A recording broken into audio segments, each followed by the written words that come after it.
This is the Government Week in Review, where we highlight the major stories of the week.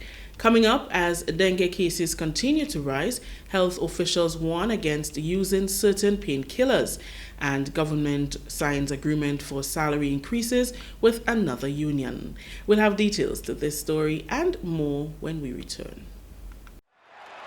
Calling all athletics fans, the Whitsuntide Games at NETCAT combined events are sprinting your way on May 27th and 28th, hosted by the Grenada Athletics Association. Experience the thrill at the Carani James Athletic Stadium. You'll be on the edge of your seat as top local and regional athletes from St. Kitts, St. Vincent, Trinidad, Barbados, Antigua, and Guyana compete for glory. Get the best view from the main stand for just $25, or enjoy the action from the bleachers for only $15. Got kids under 12? They join the fun for even less. Gates open at 9 a.m. sharp on both days. Don't miss out on the biggest athletics event of the year, the Whitsuntide Games and NETCAT combined events. Brought to you by the Grenada Athletics Association. See you at the finish line. Welcome back. The Ministry of Health is warning people with dengue to avoid certain medications which can inhibit platelets and encourage bleeding.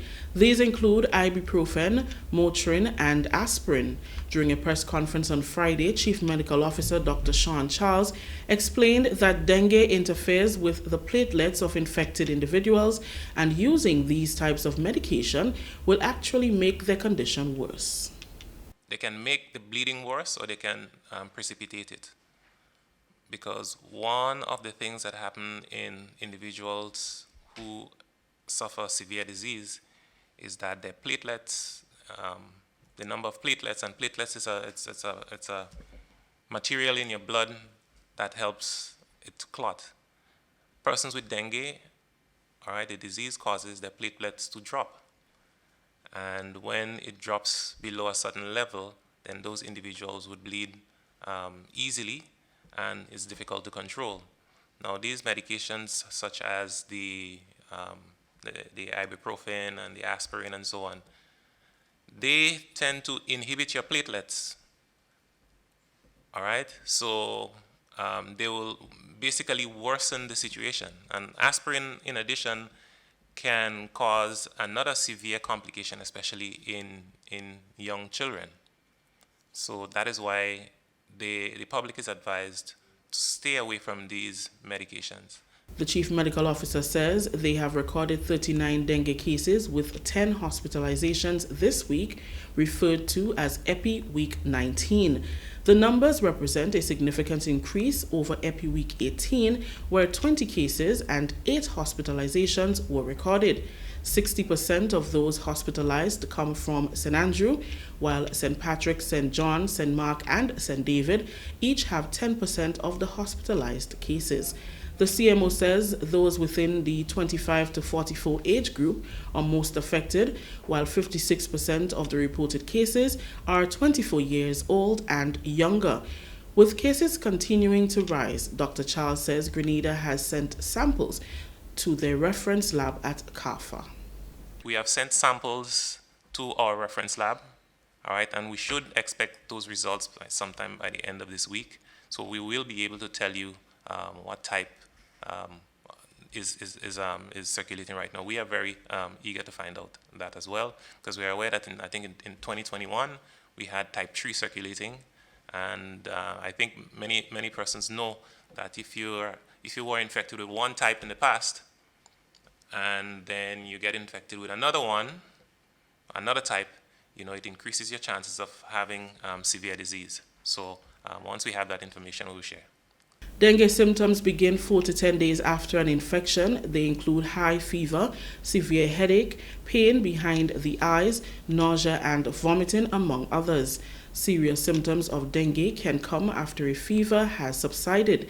These include severe abdominal pain, rapid breathing, fatigue, and severe dehydration.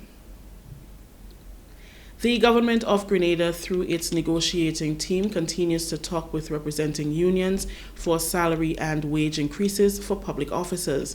On Friday, the Grenada Manual, Maritime and Intellectual Workers Union, representing a large portion of public officers, including workers under the school feeding program, Laura and Mount Rule estates, signed a collective bargaining agreement in the presence of shop stewards and the acting Labour Commissioner. Following several rounds of discussions, both negotiating teams have agreed to a 9% salary increase for the period January 1st, 2024 to December 31st, 2025, an increase of 4% in 2024 and 5% in 2025.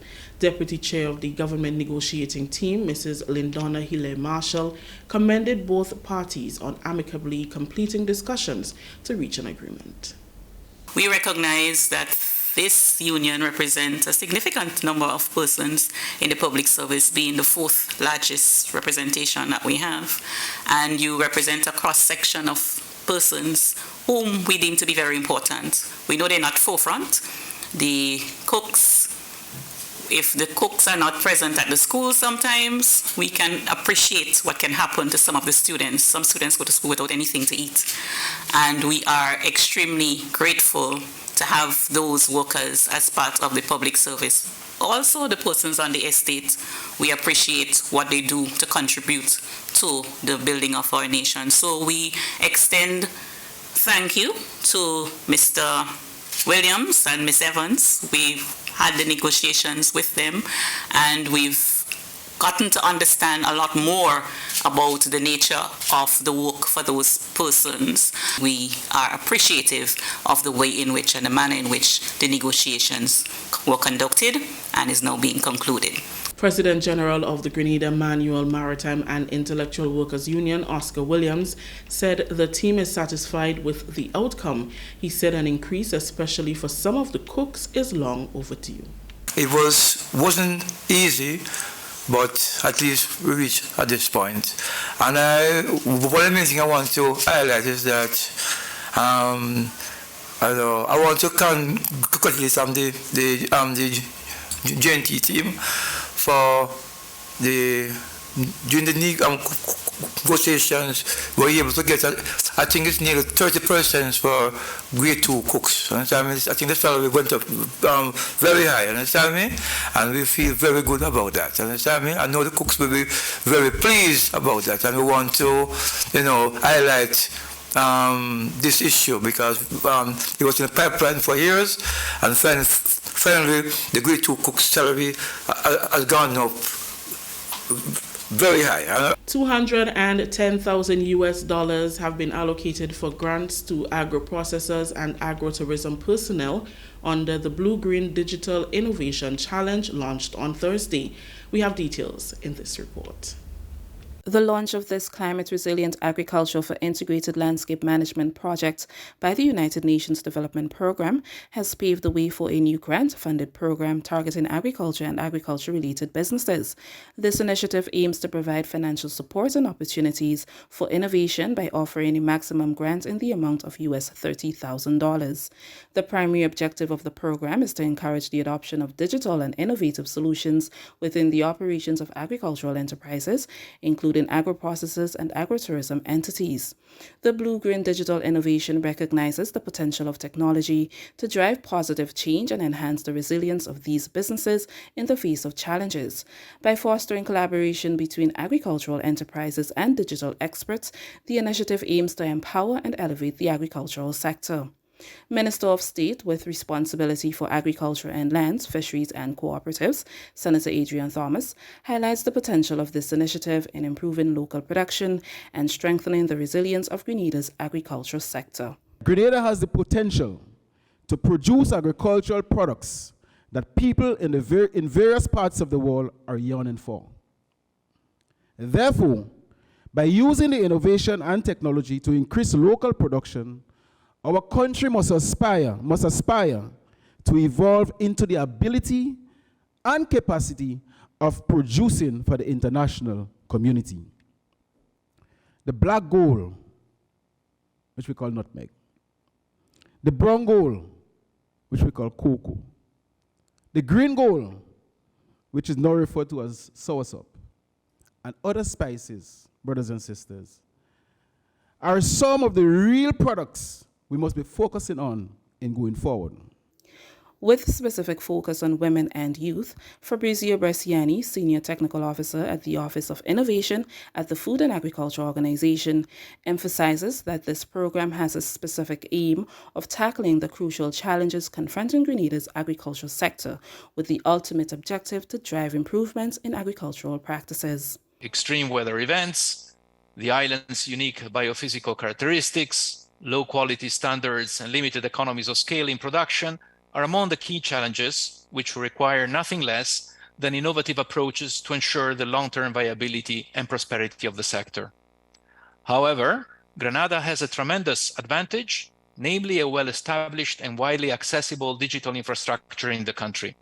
This provides for a conducive environment for digital innovation in agriculture and holds a significant potential to increase productivity, efficiency, and sustainability.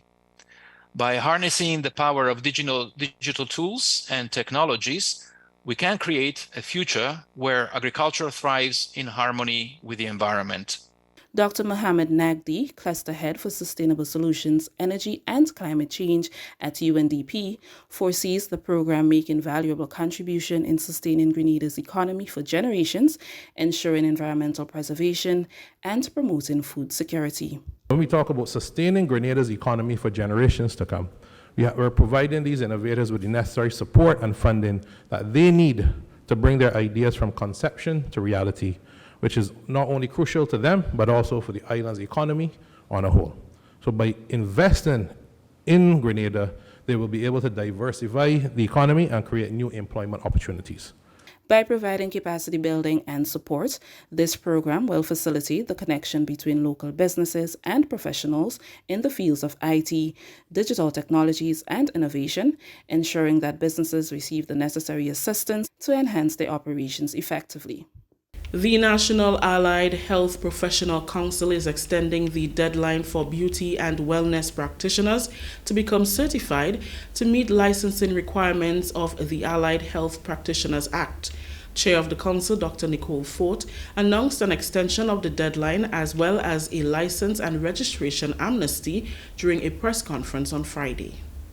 I am now happy to report that the Council has so far addressed the time frame with the facilitation of an extension, hence moving from a June 30th, 2023 deadline to a November 30th, 2023 deadline. Also, the Council, in its consideration and after much deliberation around the legal framework and the stipulated fees, the Council is going to extend an olive branch. This olive branch comes in the form of a registration and license amnesty. This amnesty will extend or will take effect from June 1st, 2023 and extend to November 30th, 2023. Persons will be asked to pay a one-off $400 to be registered and licensed. So let me repeat. The Council is extending an amnesty period June 1st, 2023 to November 30th, 2023 on a one-off payment of $400 to become registered and licensed.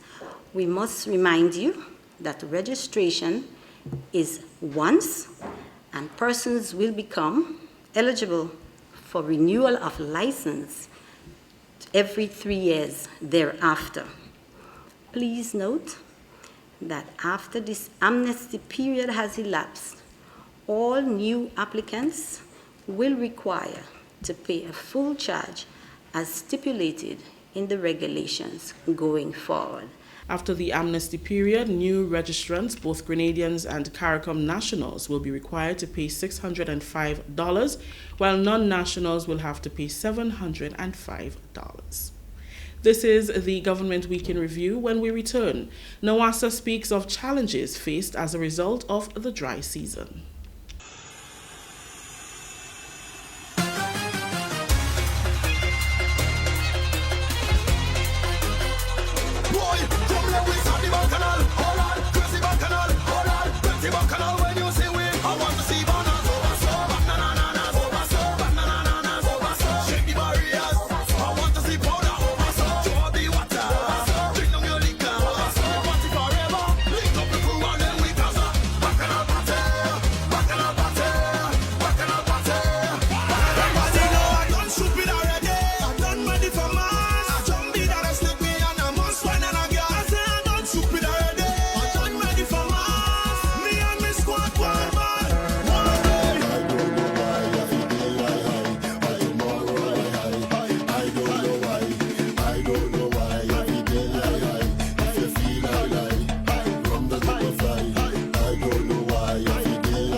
So if you traditional, we got you. If you jab, we got you. And if you project, Ricky Mass, Foxy Mass, we have you. Stand up in the flame, but if people demonstrate, come out to perform. Because we get steady, somebody tell them one thing. They can train me in the chain, but they don't time at all.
Welcome back. As the dry season continues to affect the region, NOWASA is drawing attention to the challenges being faced with reduced intake at 2 of its water systems.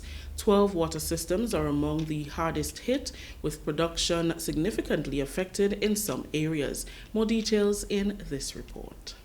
Among the authority's most affected systems are Annandale and Les Avocats. Those systems are particularly affected, recording close to 50% reduction in production, leading to shortages in some areas and increased pressure on other water systems to meet demand.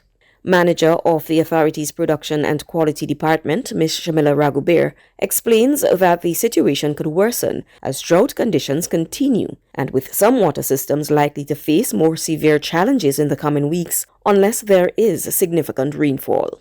Based on the weather forecasts and predictions that were interpreted and analyzed at the beginning of this year, we anticipated a 40% above average normal increase in rainfall for the dry season. This, however, turned out to not be the actuality. We experienced a severe dry season, and even though we have a dry season plan in place that the public would be very familiar with every dry season, our measures this dry season turned out to be a little more stringent, a little more strict, and even much more difficult to manage given the depleting resource.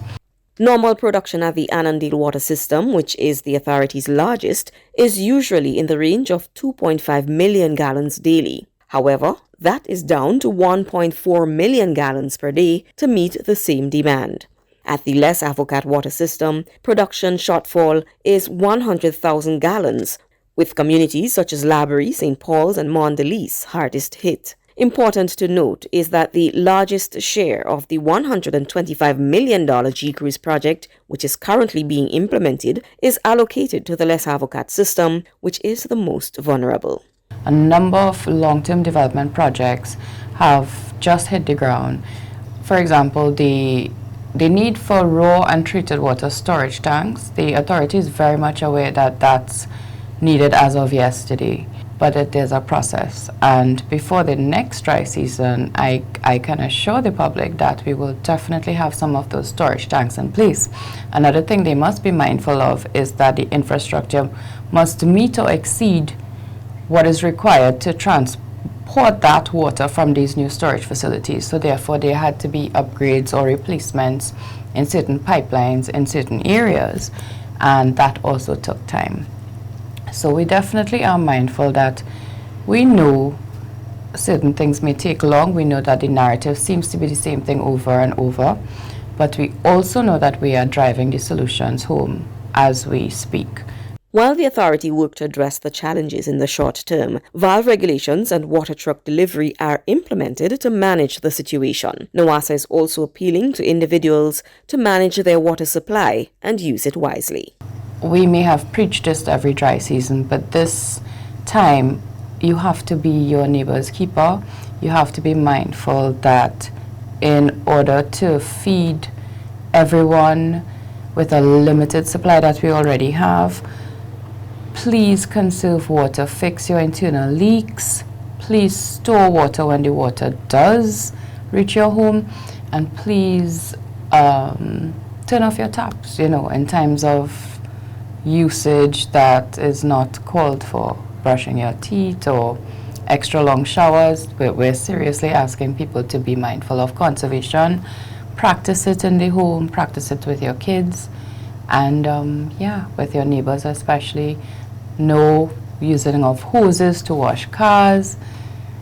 And apart from water conservation techniques, we want to encourage people to acquire water storage units, however small, just to meet the needs of the household while we rally through the end of this dry season. As of April 1st, 2023, the Caribbean Institute of Meteorology and Hydrology has forecasted long-term drought across Cuba, in northwest Puerto Rico and St. Vincent, which it says could possibly develop or continue in Grenada and other countries of the region. In spite of the challenges, the NOASA team continues to work around the clock to identify the best solutions to address these challenges and ensure that communities have access to safe and reliable water supplies. If the dry season prolongs in the current fashion, NOASA will be forced to approach the government to enforce restrictions on water use, as was done in 2010. Over the past 3 years, the Grenada Cooperative Bank has facilitated an investment migration roundtable conference with key stakeholders in an effort to develop and refine Grenada's strategy and framework. The bank's managing director, Larry Lawrence, recently presented a thumb drive to Prime Minister Honorable Deacon Mitchell, who was one of the speakers at the November 2022 event. He said the conference is to enable Grenada to be in a better position to strengthen investment migration as a thriving and sustainable sector for the economy. Every year, the Grenada Cooperative Bank, certainly for the last 3 to 4 years, we have facilitated an investment migration roundtable conference, which we do typically to early November each year. And arising from that conference, the learnings, the perspectives, the insights, we're happy to present the rapporteur's report, which certainly affords and transmits the learnings of the conference, and certainly that investment migration is one of the premier initiatives, of the government of Grenada. We're certainly happy to pass that learning on to the government, so that CBI itself will continue to evolve, will continue to be resilient, and will continue to add value to the Grenadian economy. Prime Minister Mitchell expressed gratitude to Mr. Lawrence for the unique way in which the report was presented, especially since his administration is on a paperless drive. He says the presentation on the thumb drive is further testimony that there is a thriving creative industry in Grenada that needs to be tapped into. It's testimony to the creative ability of our people, which obviously Grenada Cooperative Bank is known for supporting. The report has been presented in the form of a thumb drive, but also not just any ordinary thumb drive. It's obviously artistically done with nice wood that is nicely polished with the logo emblems of the bank. And it's also testimony to the fact that we exist in a digital age. I suppose normally the report would have been provided by hard copy. Typical. The Prime Minister's office is digital, and we want to lead by example. Yes. And we're happy that the bank could join us in leading by example by also presenting the report in an electronic format. So thank you very much, and congratulations to the bank for the hard work and for supporting the migration industry in Grenada, because without banking, we will not be able to do it. And as we know, Corp Bank is a bank that has stayed true to Grenada by supporting this very important industry. Yes. Happy to be of service, Mr. Prime Minister. Thank you very much. Investment migration is a form of legal migration used by more than 80 sovereign states globally. It comprises various citizenship and residence by investment programs that allow individuals to gain citizenship or residence rights in return for investments in their host countries. The government of Grenada is partnering with WePay Caribbean to introduce hassle-free remittance services to Grenadians. In 2021, the previous administration collaborated with the Trinidad-based company to set up and execute its digitally enabled Uniform Assistance and Seed program. This week, the WePay group launched the remittance service, which provides ease of transfer using online banking and mobile devices. WePay integrates with existing legacy systems to bring payments over the internet to an industry taking advantage of the latest developments in technology. The founder, Aldwin Wayne, says long lines and lengthy transfer processes will soon be a thing of the past. The ability to have money sent from anywhere in the world straight into your Grenadian bank account, instantly, managed by your WePay account. So I'll give you an example of what that might look like. You download WePay, you go online, you download your WePay app, create your account online if you're on a PC, sign up for WePay, provide your KYC information, you now have this account that sits on your phone.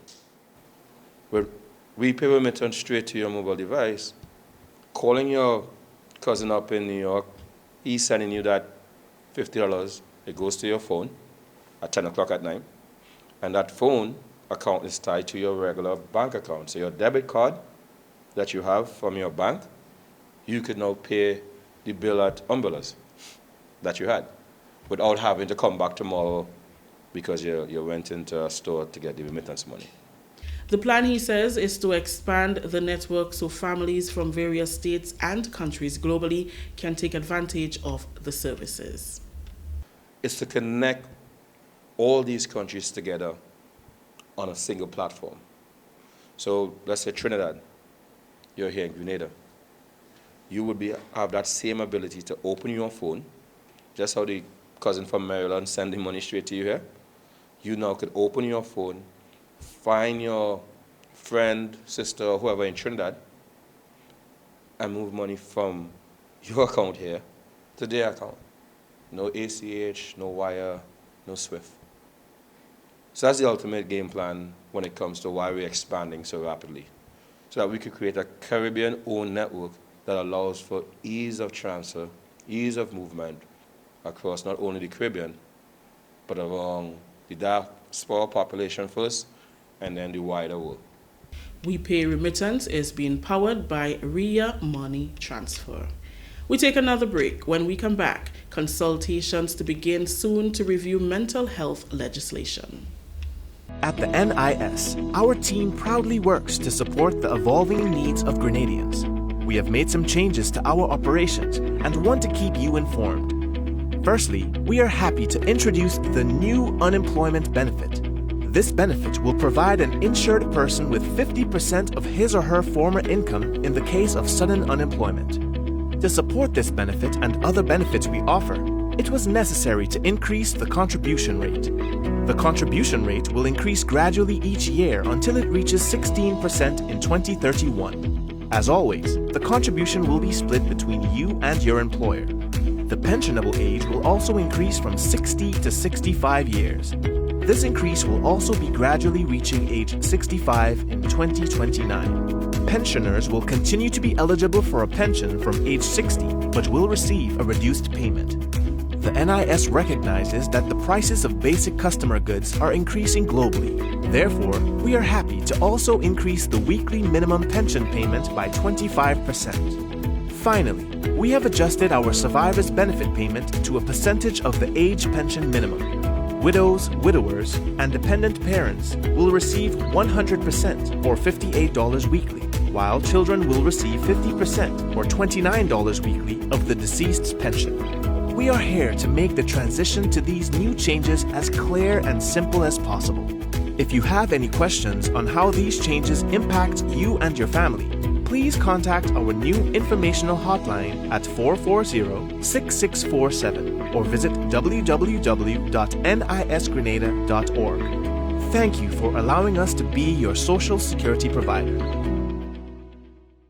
Welcome back. The Ministry of Health will soon begin a series of mental health focused consultations and public engagements to formulate workplace wellness initiatives and review mental health legislation. The process began this week with senior ministry and Pan American Health Organization officials to lay the groundwork for the upcoming consultations. Minister for Health and Wellness, Honorable Jonathan Lacrette, said a mentally sound and happy workforce augurs well for increased productivity and economic prosperity, and as such, mental health is critical. While you are in your various spheres and you're working in your small environments and you're trying to build the health sector in the way that you are doing it and in the skill set that you are bringing to that particular aspect of the health sector, your mental health is important. And that's why we wanted to start with you and then branch out to the other areas of the sector, because if you are not well, the sector can't function. If SAOs can't do their job effectively, the HR and admin aspect of the ministry is going to have a void. So we want you to have a mental space. PAHO's country program specialist to Grenada, Fiona Anthony, and advisor on mental health, Dr. Claudina Kitano, emphasized the significance of mental health awareness. PAHO is delighted to provide technical support in the process of reviewing and reforming the mental health policy and legislation, and remains committed to this process going forward through a rights-based approach.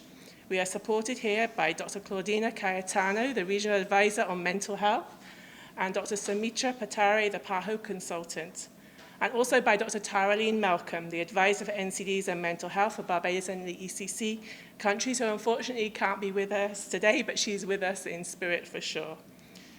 PAHO WHO commends the Ministry of Health and Wellness and Religious Affairs on the focus of mental health and wellness for the year of 2023, especially in light of the COVID-19 pandemic, which has highlighted to us all the importance of our mental health. While we are here, we are going to be meeting with people with lived experiences, because they have walked the walk, they know what it's like, so it's very important for us to listen to them. We want to be able to listen to, to have the media on board, to have people like you who provide services, who guide the services. We want to be able to have conversation with the community so that there's an ownership in the changes that we're going to institute. I don't think we're going to solve everything, but this is a good start. We always have to start from a step that helps us to understand where everybody is and how best we can make sure that we are not just bringing consultant and then writing a document, and that's the end of the story. That cannot happen, and it will not be sustainable. And that's not what PAHO is about. The consultations will be held in 3 stages. The first will engage internal stakeholders directly working with mental health. The second and third, scheduled for June and July, will include other stakeholders and consultations on the parish level, respectively. Permanent Secretary in the Ministry of Health, Kevin Andel, said the consultations are part of government's thrust to build awareness and change the way people view mental health. So that we can improve governance in mental health, so that we can improve services in mental health, so that we can improve our facilities. It is important to note that our consultation will be viewed through the eyes of the Convention of the Rights of Persons with Disability. A recent study conducted by the Ministry of Health revealed there was a 47% increase in the need for psychosocial help in Grenada post-COVID-19. Representatives from the CARICOM Development Fund were engaged in a 3-day mission to Grenada this week to strengthen the institution's support for 2 major projects under the portfolio of the Ministry of Agriculture, Lands, Fisheries and Cooperatives. The 2-man team directed their attention to the commencement of the Youth in Agriculture program and improvement of operations at the Marabou Abattoir in St. Andrew. CDF signed a grant agreement with Grenada in 2019, which helps the country to benefit from its resources of an amount not exceeding the $220,815 Under the fund, approximately $42,000 was disbursed last year to improve the facility. The CDF, the CARICOM Development Fund, would have provided some support to the retooling of the Marabou Abattoir through a grant that was provided a couple of years ago. Obviously, we would have had some delays in terms of the implementation of the project. So what we really want to do was to come back and get a good sense of what is the state of play as it is right now, so we can determine what is going to be needed to move forward with the project. I'd like to see the end of this initiative, where we have installed the necessary equipment, and all for the betterment of the agricultural sector, particularly livestock sector, and the quality of meat that people consume here in Grenada. CDF representatives Mr. Christopher McNair, Program Specialist, and Mr. Kyron Baker. The additional funds will help the ministry to make changes to its proposed action plan. It will also facilitate training and help upgrade and repair equipment. This project will be of a benefit for the Marabou Abattoir, also for the butchers, and what we at least the work will be done efficiently.